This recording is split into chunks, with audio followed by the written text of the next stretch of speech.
education more accessible to more people, but also how do you make sure it's the right kind of education for the student, meeting students where they are, as opposed to asking them to adjust their entire lives and learning styles to the way educators want to teach is a real important challenge for us to all consider. I am particularly grateful to be here at SNHU because of the leadership that you have in competency-based education and in innovation in education. When I think about what I hear from employers and businesses and students and workers all around the state, and what I hear about from my colleagues in Congress, it's the understanding that as the 21st century economy is developing, that we really need to think carefully about how we prepare people to participate in that economy, and how we, in essence, also prepare them to participate in our democracy and in our communities. What has really impressed me about College for America in particular is the competency degree-based program really fosters not only important partnerships with students, but important partnerships with businesses. And it really allows students to not only learn and develop competencies, but get firsthand experience so that they can understand why they're learning what they're learning and can adjust their learning and their curriculum accordingly. I think it's really important that we continue the kind of partnerships that College for America has developed, and I expect I will hear more about particular partnerships and programs as we go through the morning. But I also just wanted to let you know what I am working on at the federal level, because there is bipartisan concern about making sure that we're supporting places like SNHU and College for America and so many of the other partnerships we've developed.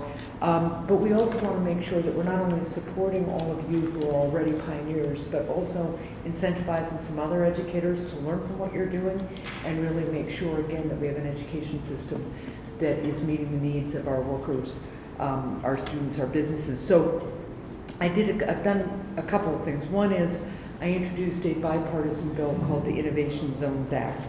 You may or may not be aware that in the current higher education statute, we have something called experimental sites, but those experimental sites really haven't been utilized much or utilized effectively from most educators' point of view, in part because there's no requirement that as educational institutions develop experimental sites that they actually develop metrics ahead of time and collect data about what's working in those experimental sites. So the Innovation Zones Act is really trying to tweak those experimental sites a little bit and say, if you want funding and you want flexibility to innovate, we want you to think ahead of time about how you're going to measure student outcomes and how you're going to collect data about it so that we can really use those provisions in the law to learn best practices and really begin to, again, help the entire education community understand what works.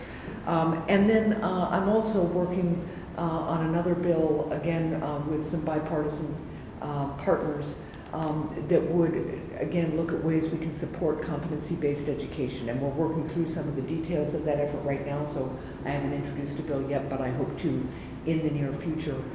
Again, learning from what all of you do so well to make sure that moving forward we have some good standards and some good outcomes measures to make sure that when we're funding at the federal level, either innovation sites or experimental sites or competency-based education, that we have some really good parameters and expectations.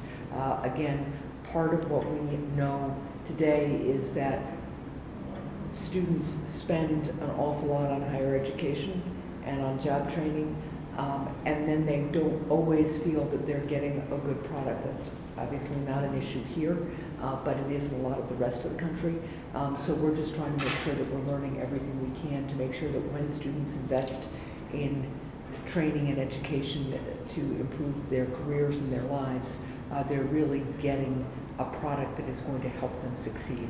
So with that, I am really eager to hear what all of you are working on and what I can learn from the work you do, and looking forward to this morning's discussion. Thank you so much, Senator Hassan. Good morning, everyone, and thank you for being with us. My name is Lauren Thompson-Starks. I am Associate Counsel and Director of Government Affairs at SNHU. So we are so excited to be here today to talk about CPE and SNHU, and really to share more broadly how today's students are learning and mapping that learning to 21st century skills.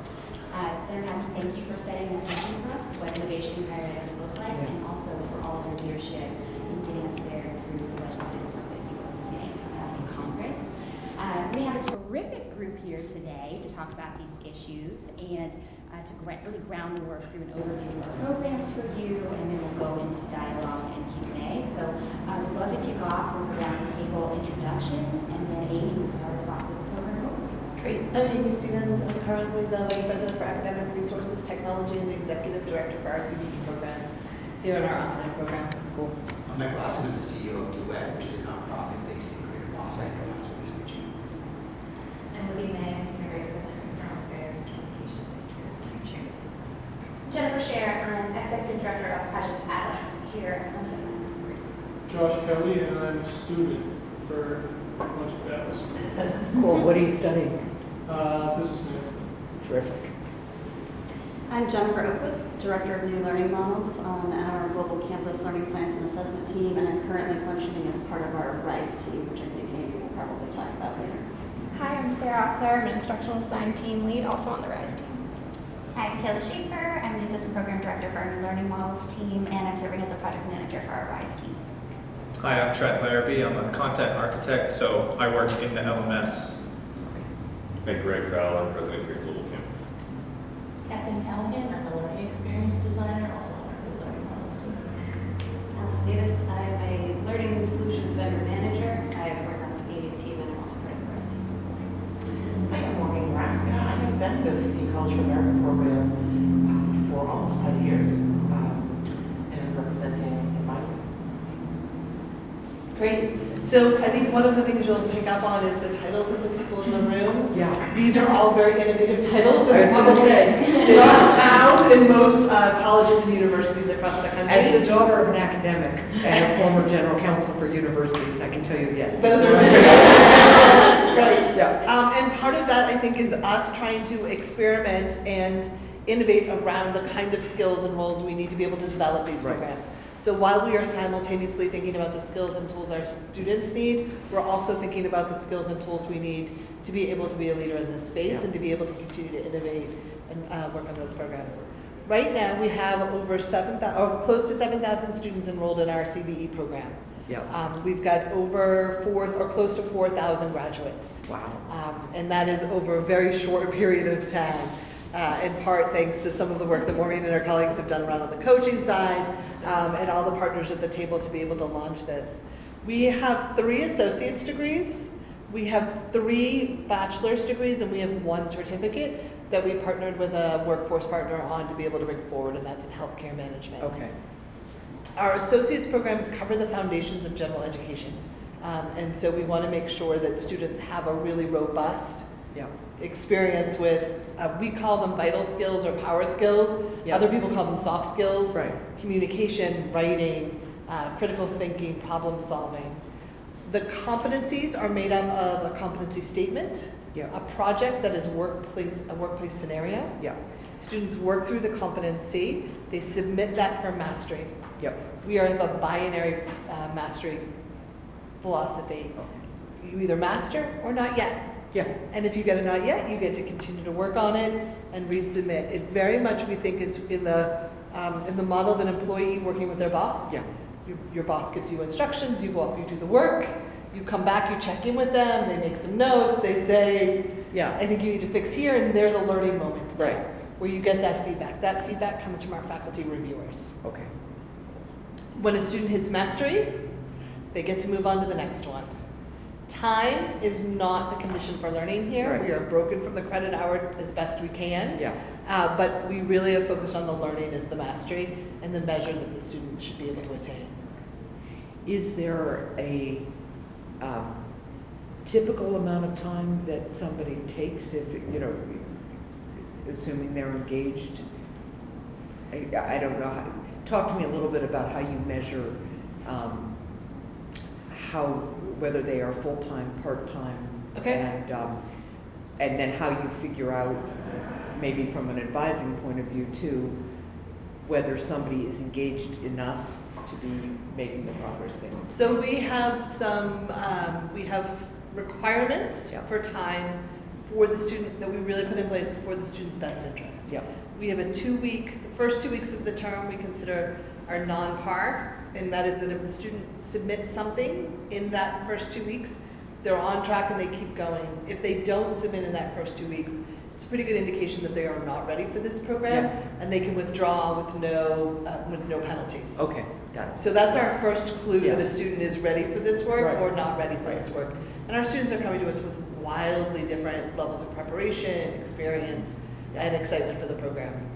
Mike Larson actually taught us a phrase that we've now started saying, which is that for many of our students, working is a feature, not a bug to their college experience. Yeah. And we want to make sure that we can fit college into their lives, Right. not fit their lives around college, Right. or unsuccessfully Right. watch them struggle to fit their lives around college. We see students doing about 6 competencies in a 16-week term. That is the average pace Okay. that we're trying to get students to. Yeah. We do see, we call them couch walkers and sprinters. So the students who are still on the couch are probably going very slowly, Yeah. and they need that time to be successful Right. and really master the content. We see some people who are in the middle that are jogging, maybe walking Yeah. a little bit fast, and you will see have sprints within a term Right. as their work life allows, or as their family life allows. Yeah. So there will be very little activity and then a spike of submissions. Yeah. And then we have our sprinters. And our sprinters are students who are doing, if the average is 6, they're doing 24, 36, 40 credits. And those are students who have life circumstances that allow this. Right. Right, so they could be working full-time, but maybe they've just gotten laid off from a job, and this is the opportunity for them to reskill and move Right. back into the workforce. Right. They have a motivating Right. factor. Maybe Okay. there's a promotion at the end of Yeah. this pathway for them. Okay. We think that an average competency should take about 45 hours of learner effort. Okay. So All we've, right, that's helpful. baselined it around that. Yeah. There are going to be students who have the prerequisite knowledge and are going to be able to go really quickly because Yeah. it's their day job. Yeah. There's going to be other students who are seeing this material for the first time, and it might take them a couple of tries Right. to be able to move through it. Okay. One of the things I want to point out is that for us, as we have continued to innovate and scale our program, I think in higher ed circles, everyone wants to talk to us about the curriculum. How do you design the curriculum? How do you think about the curriculum? Right. One of the things that we think that is hard. Yeah. That is not an easy ask.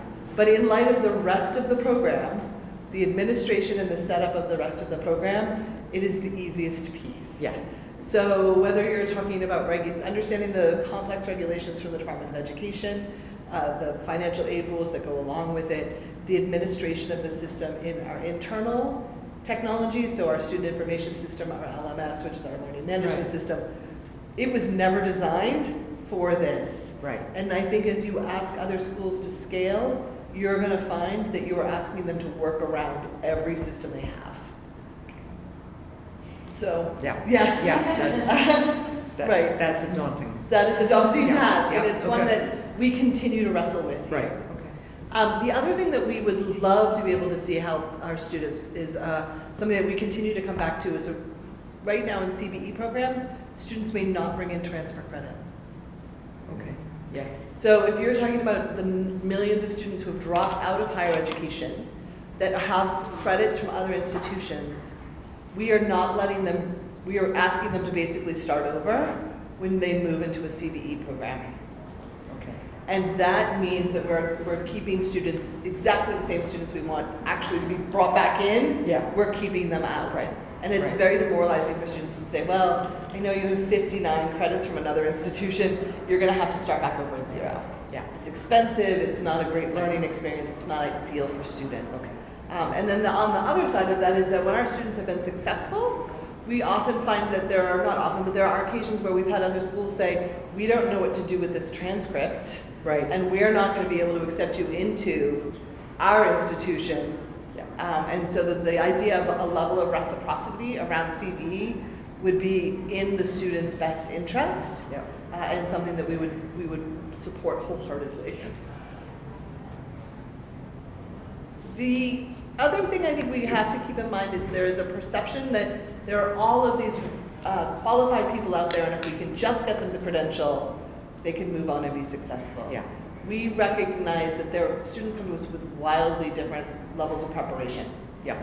And that we tend to serve students who are probably have had the least preparation for college level work. Yep. Getting them up to speed, getting them to be successful is our job. It is not something that we're not selecting based on your ability to be successful with us. That requires academic support services for students. It requires an institution that's really willing to wrestle with the fact that getting students to be successful is its own level of work, and it can't just be done in the curriculum. And so we have a lot of support services around for students to be able to support that. And you'll hear from some of our panelists today about the number of ways that we do that. Sometimes it has absolutely nothing to do with curriculum. Yeah. That's another thing I'm working on, bipartisan bill we introduced called Gateway to Careers. Recognizes that in the workforce training and apprenticeship space, it's not just enough to have industry-aligned curriculum, we have to have wraparound supports. Yes. Whether it's transportation, childcare, substance misuse, whatever the issue may be. Yeah. So I'm hearing echoes of that here. I'd love to hear more from folks. Yeah. Great. Yeah. That's the perfect segue. Mike, do you want to talk a little bit about Duet? Sure. So we're a nonprofit based in Boston. SNHU provides the curriculum. We provide on-the-ground coaching and services for students who are enrolled. Yep. So that's start-to-finish coaching, enrollment coaching, academic coaching, career services coaching. We also have a student center in downtown Boston, open until 10 o'clock at night, open on the weekends, babysitting, lunch and dinner provided every day. Wow. A whole host of services to make sure students, when they do have that limited time to focus on school, they're able to focus on it.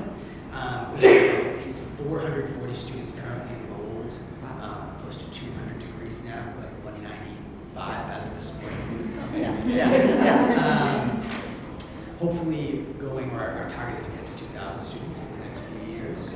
What's exciting about that, those 200 students, the average time for the associate's degree has been about 18 months, while most of our students are working full-time. Wow. Because what we found is the reason why people go so slowly in college, it's not because they don't have the time, it's because their time just doesn't happen to match up. It isn't consistent enough to allow the professor's schedule. So that's what we do. We serve students 18 to 50. The average age is about 24, 25. Sure. A wide range of students who come in with a wide range of academic ability. Some who really just need that credential to open up a lot of opportunity for them. Others who need to really go through the path. And really, sort of we came to this work having tried to coach students in traditional college for many years. We found it was literally didn't work. Lots of research around it. We found this CBE program worked for three main reasons. One, just the design, like the structural design of traditional college, breaks so many students.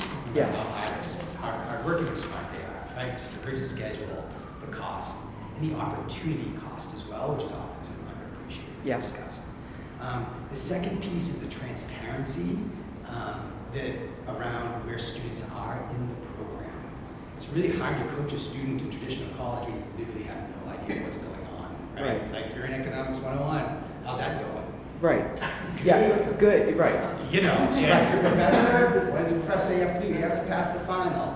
Okay? It's like very high stakes. And no one really knows what's happening here because of the online aspect of it, because of the project-based aspect of it. We know every single day where every single student is. From a coaching perspective, if someone's a little bit behind, we can find out right away and we can act on that, as opposed to before where really you find out it's too late. You failed 3 classes, your college career is over, you do all this death and stuff like that. And then the third piece is students actually learn stuff, right? I think once you start poking sort of the black box of what people are learning at between institutions, you have no idea. here, we feel really good now, having seen close to 700 students come from this thing, that students become much stronger in not just sort of key sort of workplace competencies, but in communication, writing. People become much, much better writers. They're getting feedback for the first time in their lives. So those are the 3 reasons why we're taking this really special opportunity, and also they continue to accelerate expertise with the who's doing it to the point of it. Yeah. Okay, thank you. If you want to share a little bit about what you're doing at Project Atlas, I think it's a really interesting way we've adapted to our campus. Yeah, so we kicked off Project Atlas several years ago as an idea. So the traditional CPE programs are focused on working adults, right? Right. People who have work experience and can apply it a little bit more quickly. Folks like Duet and some of our other partners were using the curriculum with younger students, more traditional college age, and the University of Michigan was really interested in understanding what would that look like on campus. Right. So we have attempted to unbundle the student experience. So we have currently 20 enrolled sophomores, Josh is one of them, who most of them live on campus. They participate in lots of campus activities, and their academics are all CPE based. So they have a classroom experience. They meet every day. We have them on average, depending on the student, 18 hours a week in class. That class is mostly focused on then utilizing resources to get through the projects. Yeah. We also use that time to help them with some of the context, right? So as Amy said, you have a lot of students who, or these scenarios we would put in, if I don't have a ton of work experience, do I understand what that scenario is like? Right, yeah. So we try to bring in speakers, take them on field trips, those sorts of things to provide them with some additional context where we feel like it would be important. They have a learning coach, so a staff member, much like the rural learning we'll talk about, who is with them every day, who is helping them both with, in the student's freshman year, right, the moving away from home and dealing with roommate stuff for the first time. And I got this feedback from a reviewer, and I'm not really sure what they're saying here, can you help, right? So it kind of runs the gamut. Most of our students are on a fairly traditional 4-year pace, but the benefit of this type of model is that they can go faster. So we do have a handful of students who will likely finish their master's degree in 3 years, if not less. And we have really offered a group of students an opportunity to do a couple of things, right? We know that this type of learning model is less expensive than the more course-based faculty model on campus. Can we attract a type of student to SNHU's campus who maybe really wanted to be there but couldn't afford to be there otherwise? And as you'll hear Josh's story, we have a few students who didn't love the traditional learning model, right? Who like the applicability of the projects, who like the ability to move faster, who like to be able to take their own control. So I think we're targeting 2 different types of students. We did a pretty intensive first-year assessment comparing our 20 Atlas pilot students to a comparison group of students on campus, and we find that both academically and in their kind of coming-of-age experience, we see no significant differences in how they're progressing, which is great. And so we'll keep doing those sorts of assessments going forward to make sure that we're doing the right thing for the students. But so far, so good. That's great. Josh, you want to talk a little bit about how this has worked for you? Sure. So, well, at first I came into SNHU not with Project Atlas. I was a sports management major for the first, week and a half. So first of all, where are you from, Josh? I'm from Tingsboro. Okay, So yeah, like I said, I wasn't in this originally, and then I was talking to one of my sports management professors just kind of about the stuff I do outside of school, and he introduced me to the Project Atlas, and right away the first thing that kind of attracted me to it was definitely the flexibility of it, and kind of how I can like control what I do. And I didn't really know a ton about it, especially because it was new, obviously. But then, like once I met with Jen and the other advisor, Carrie, I knew right away. It was awesome. I could tell that they would help me with anything that I needed, because that was kind of the other worry at the start was am I just getting thrown into this thing and like I'll be all by myself, and what if I need help Right. in some way? And then, like I said, I met them and I felt super comfortable. I knew I would have all the help I needed. Yeah. I guess the rest is history. So do you have, as you're doing your competency-based work, are you doing outside work as well? Are you working part-time, or is it all connected? I mean, help me understand Yeah, what your so balance is. outside of school, I kind of run my own business. I have a bunch of different social media accounts. Okay. And I mean, I like to say I'm the CEO, but it's not like a actual legitimate business. I have like 10 employees. But I do that kind of on my off time. And right now I have 27 million followers on this. Wow. So that's kind of. What's the focus of the? Did you just say 27 million? Yeah.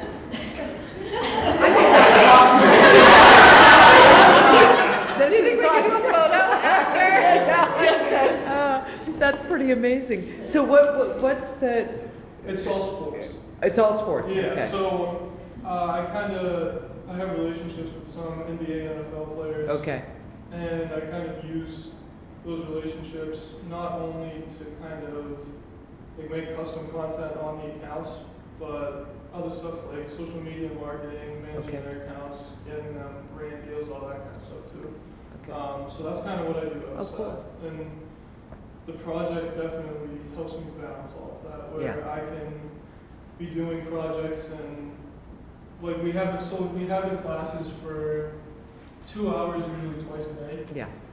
So like I can kind of focus those, usually it's 4 hours on projects, and then Right.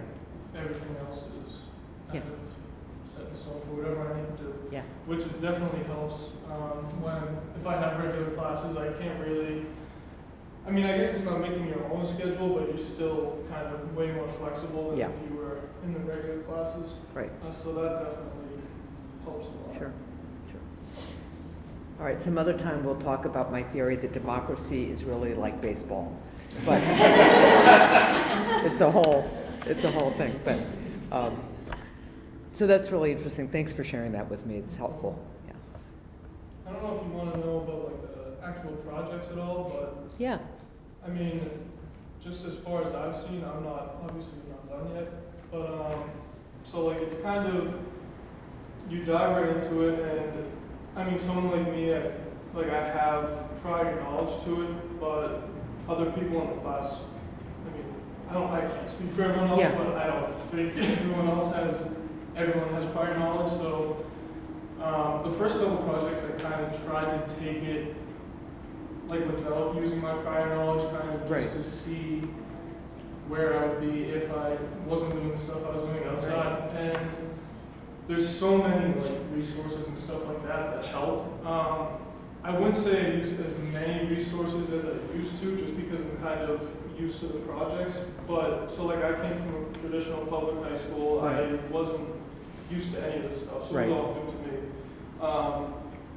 So the projects are kind of just like there's different tabs that you can go into, where one is the project overview, and you have a rubric that you can look at throughout the whole project. You have an advisor that you can ask questions to, or like obviously give you feedback after. Yeah.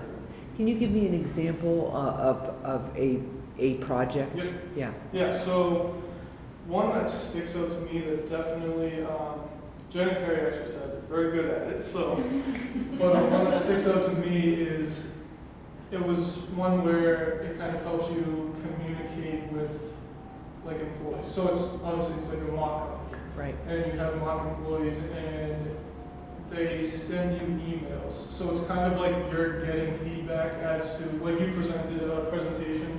Yeah. And all of the people that you presented to send you emails with, one was like, use a louder microphone, but it was like a bunch of different stuff. Right.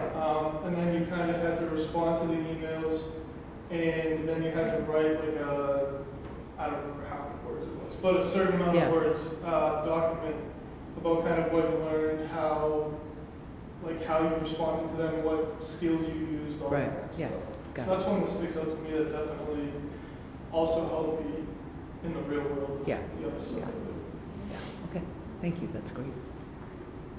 I think one of the things that this reminds me of is our students who are participating in Project Atlas can't participate in NCAA sports. Okay.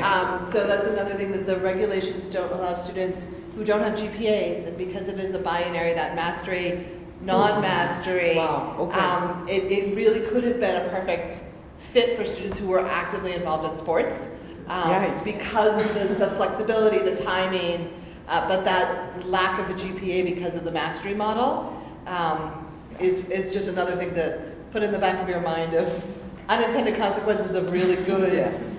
Well, and as you may know, California has just introduced a bill that may change a lot of the Yes. dynamics of the NCAA too, so that's a really interesting thing. Yeah. There's so many other things you can do though on campus. Like, I mean, I'm a huge basketball fan. I played basketball all my life, and I was gonna at least try to play basketball. Like, I talked to the coach and anything like that, and then, I mean, I joined this program, and it was pretty much either I stay in the sports management major and I play basketball, Right. or I go to this and don't play basketball. Yeah.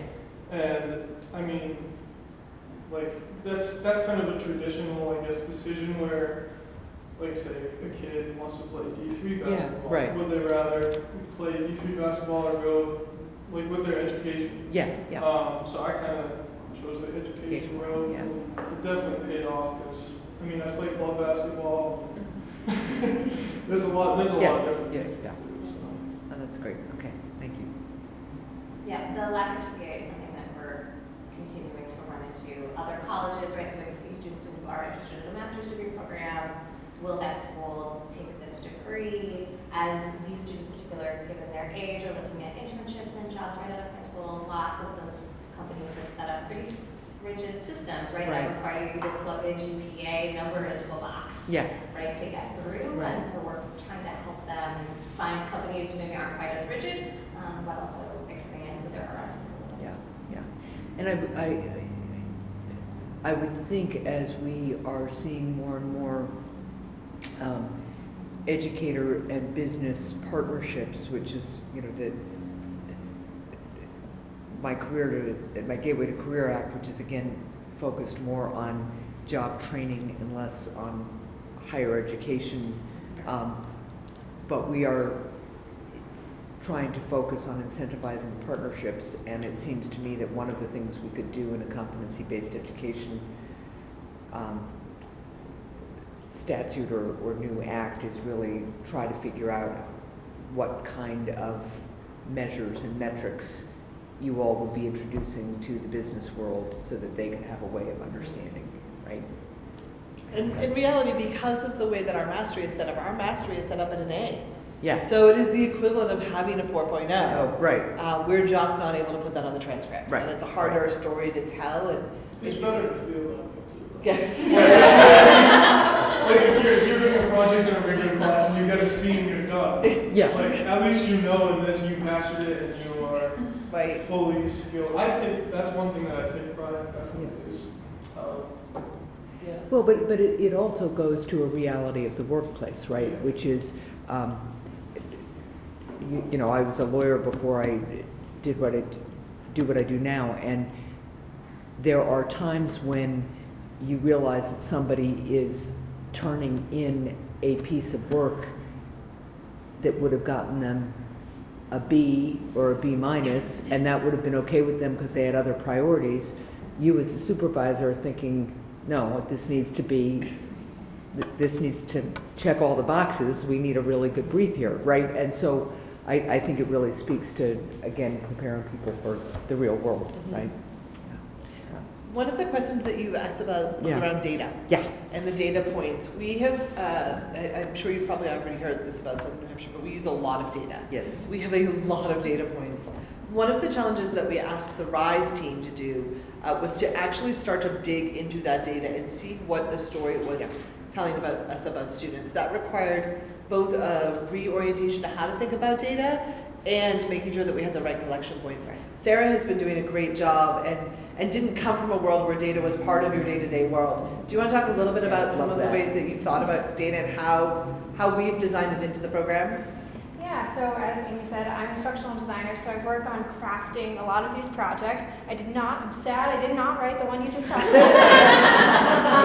Jake wrote it, so he's not here this morning, unfortunately, but I will definitely tell him about that. So switching on to this team and kind of stepping out of what my other role was, and really looking at the data, what does it mean on a particular day? How do we define student success based on the metrics that we have? And using that to really inform how we prioritize looking at the things that we've already done. So we have a lot of other data points that are more qualitative. We met with Duet, we met with Project Atlas students, and combining both the data, the quantitative data, with the student stories has been so incredibly helpful. You know, as a teacher, you create something, you thought of every possible thing that could happen, and then you put it out into the world, and students are either maybe lost or they really like a particular point, so you could revise. And so we've been using all of those different points, usability studies, hearing from people, data points on pace, number of times they have to resubmit until they get mastery, to figure out where are the tough points in the projects, where can we adjust, how can we change maybe the language level, add a resource here or there. And we've been working with faculty on Julianne's team as well, so collectively getting a full picture. We look at their discussion board posts, and getting a whole story before we act and make any adjustments has been incredible. I mean, I came from an education background. I'm in faculty training this week, so thank you, Amy, for giving us a chance to come here today. So I'm understanding all different pieces of the experience that I didn't understand before. And so I guess I can talk more about plain language has been something we've been focusing on. Communicating in a way that students can immediately act, find what they need to know, and act.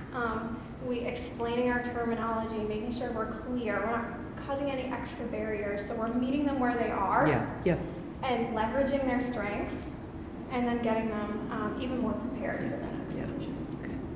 That's really helpful, thank you. We're collecting data points such as when do they log in? How much time are they spending in the system? What is their pattern of when they're submitting? How quickly are we able to get the faculty feedback to them?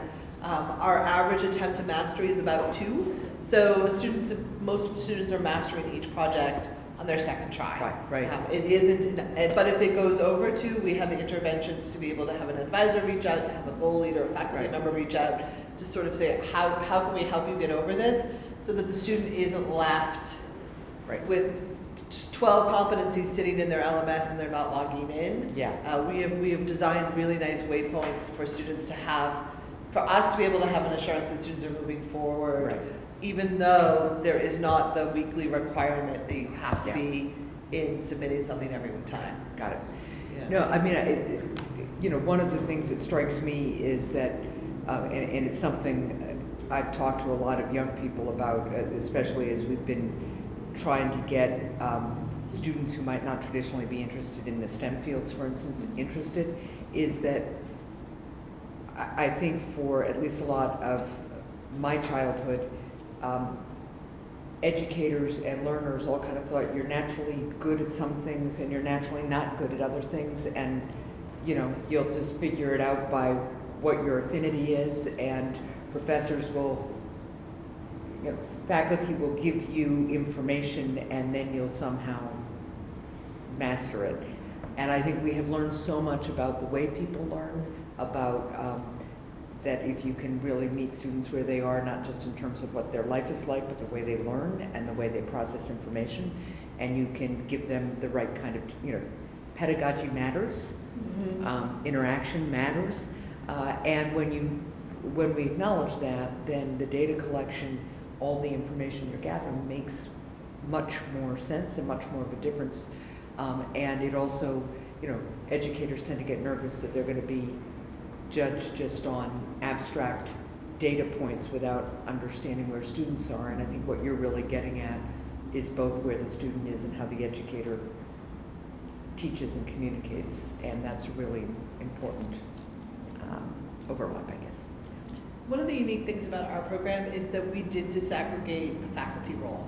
Yeah. So the faculty, there's not a faculty sitting in front of a room lecturing Right. or even running an online classroom. The faculty member really is there to do the reviewing of the work. Right.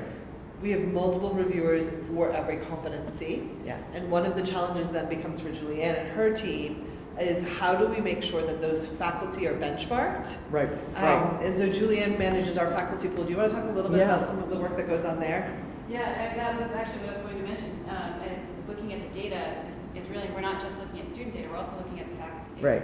And just as much depth, because we are a bridge really between formative and summative assessment, where we really need to afford the opportunity for students to try again with what we call, or what I call, fast, fair, and friendly feedback. Yeah. So within 2 days, a day or two at most, Yeah. you've got your rubric, which is that every rubric is specific to every project. Right. So it's not, a big, hard to understand or hard to break down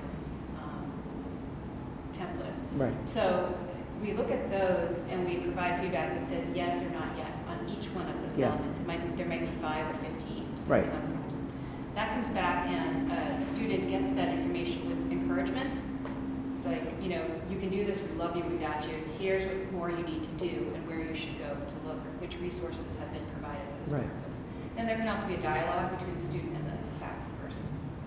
And that goes on. We have other ways to, discussion board, which we really use as question and answer Yeah. type of dialogue. We have a social lounge for Yeah. students so they can join clubs if they want to, like Right. dog owners. But the, that's a Yeah. popular one. It's a And good one. then there are, we have faculty available in a number of different ways Okay. for students, and it allows us to personalize the learning for the student. We don't have any kind of timeline on how long it should take to score something. Right. Instead, it's take as long as it needs for that student for that submission. Yeah. And I think of a student, and I apologize if you've already mentioned this, but one of the things I really like about the direct assessment model and the competency-based model is that students who could not necessarily really be challenged to keep up with a traditionally paced course can take longer. Right. And that's very difficult with some of the structures we have in place Right. for PACE and for financial aid and so forth. Yeah. But I can think of a student that we all know, and I know you remember him too, Maureen. That poor man, he probably submitted on average 10 times per project. Right. And he made incremental progress all the way through, and he stuck with it to graduation. Yeah. So I think we all celebrated, shed a few tears when Yeah. he made it. But students are all coming from a different place, and we need to respect that. Right. So the personalized learning is key, and it's very much possible given Yeah. our structure right Yeah. now. Well, it also, in the traditional classroom setting, there is a high premium placed on being comfortable speaking in public, interrupting or being, pleasantly assertive in class so that you can get your question answered. And for some people, that's just not a comfortable experience. And I've seen it, especially in the elementary and middle school level when I've observed classes, and you begin to give students some other ways of asking questions. Give them a tablet so they can type in their question and it shows up on the board, but it isn't identified to them, and the teacher can answer it anyway. And the interaction's really different, and it's really important. So I would love, you mentioned that you'll have multiple faculty assessing. How do the multiple faculty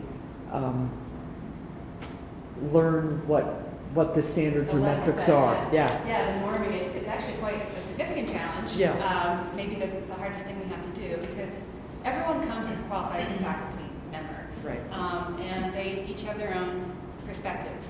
But what we do is when we start a new, let's say we have a new project that comes down the line, we work first of all together with folks who are responsible for developing the curriculum to make sure that we understand what the intention is. Yeah. And that helps us figure out in advance sort of where the threshold should be for each of these items. The challenge is a little bit amplified because we don't have student work yet. Yeah. To set the bar, we're going Right. to have to start working on the very first students through the line.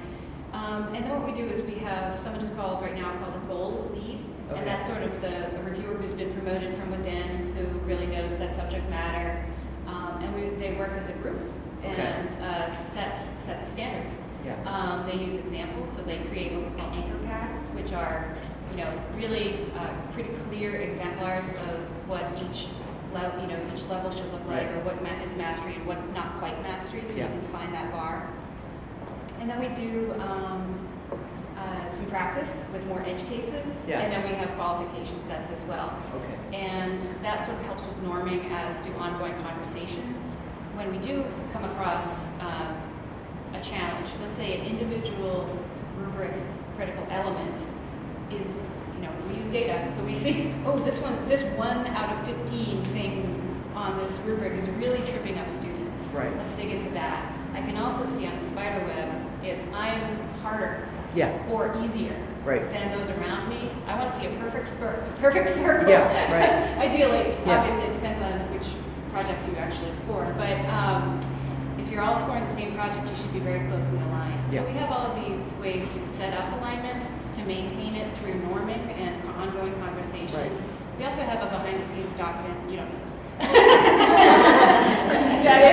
that is where we can, if we have to make a decision because something novel comes in, we didn't predict a student might answer the same question in a very different way, but we're going to follow the student's thinking and Yeah. give them credit. We're looking Yeah. for evidence, and if it's there in a way we didn't predict, Right. great.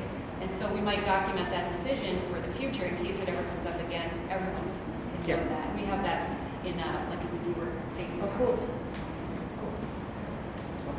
I want to make sure we're really Yeah. good on I was time. Yeah. gonna say, we're coming up close on our hour here, believe Okay. it or not, but I want to make sure you have some time to ask other questions. Yeah, well, so before I ask any other questions, just, are anybody on this side of the room who hasn't spoken wants to chime in? Let me start with that.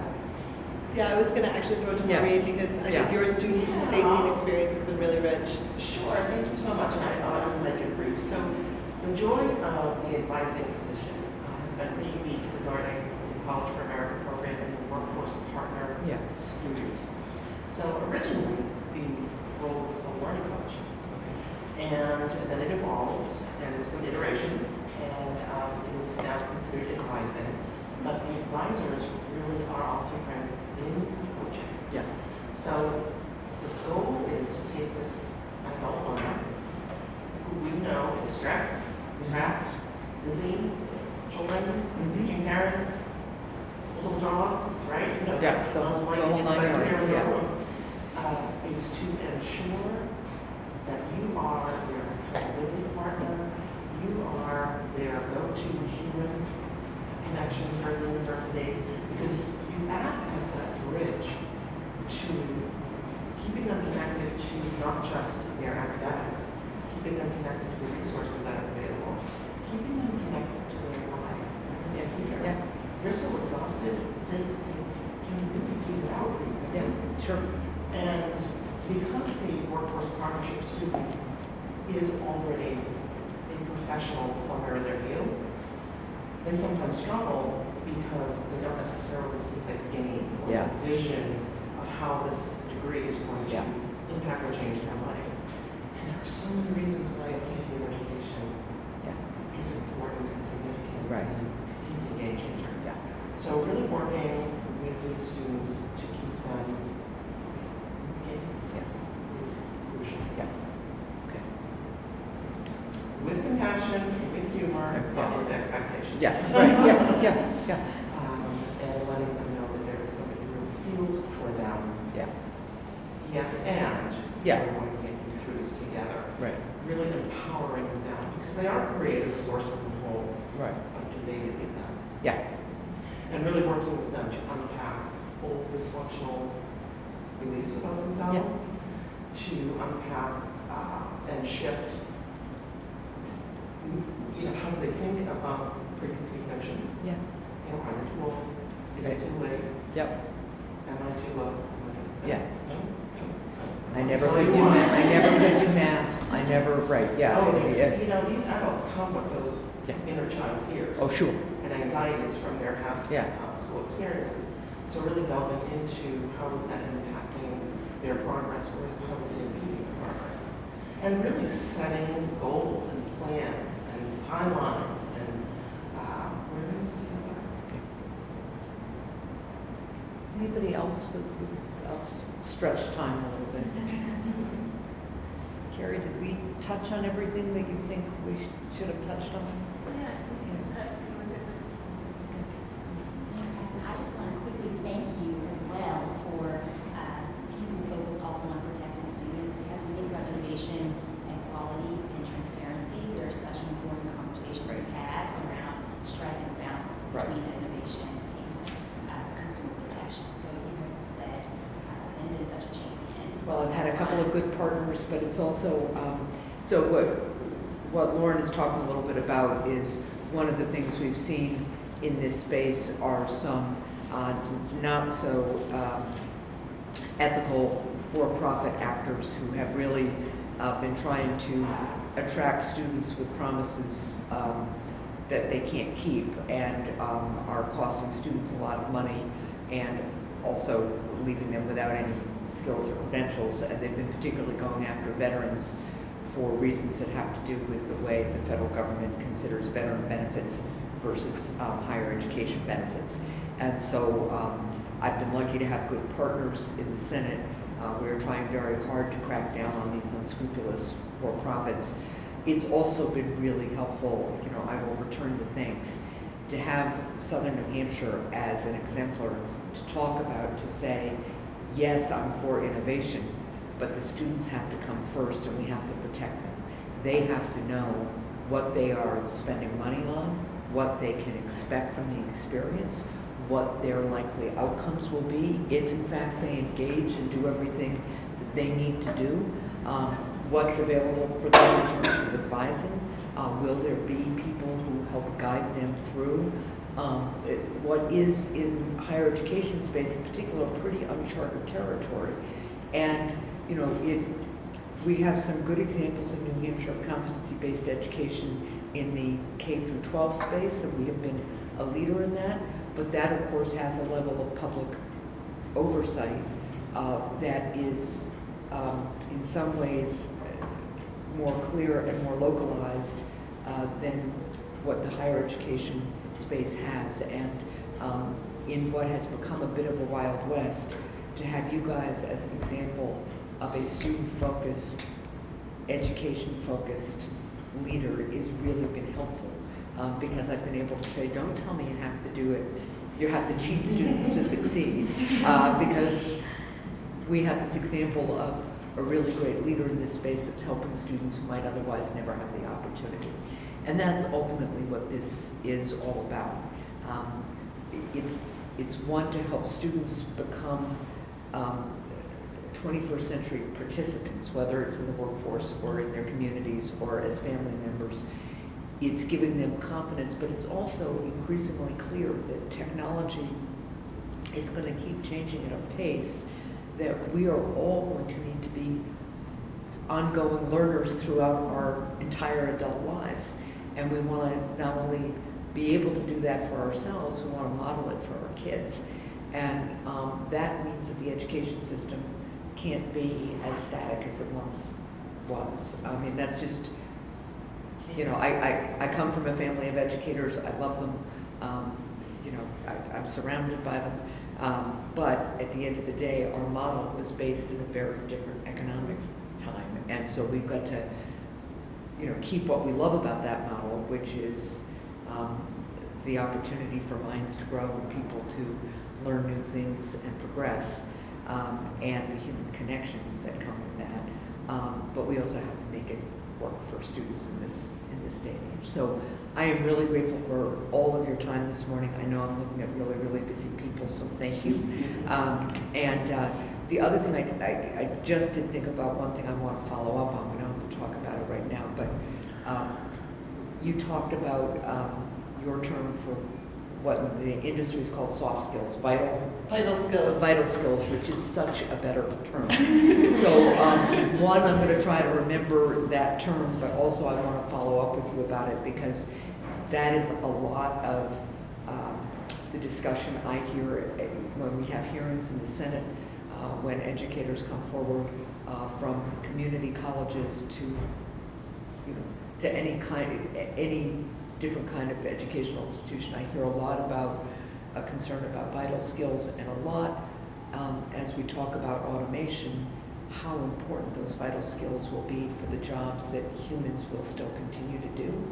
And so I look forward to continuing that discussion. And I think especially as we're bringing more STEM fields and more students through STEM without the humanities, without the ethical, without the communication skills, becomes a missed opportunity for advancing the right things. Yeah, that's right. And I think that's one of the things our CDE program does have is we have balanced the technical with the vital skills to make sure students are actually prepared. We don't like to think of it for their next job, but for their career. Well, you have given us lots to follow up to as we craft this bill on competency-based education. And the other, the last thing I will say, at a time of considerable tumult in Washington, is that I keep getting asked the question, what are we going to do about this divisiveness and partisanship? I do want everybody to know that there is bipartisan work happening in Washington. It is not always what you hear about on the news, obviously, but it is happening. And the two bills I've talked about this morning on innovation zones and competency-based education are bipartisan efforts, as is my Gateway to Career Act, the workforce training one. So please know that in the House and in the Senate, there are Republicans and Democrats who get along. We like each other, and we're working on things together. And education is one of those places where we do have some philosophical differences from time to time, but there is real interest in trying to meet students where they are and make sure everybody has a chance to make progress. So thank you, everybody, for what you do. Thank you. Thank you for your work.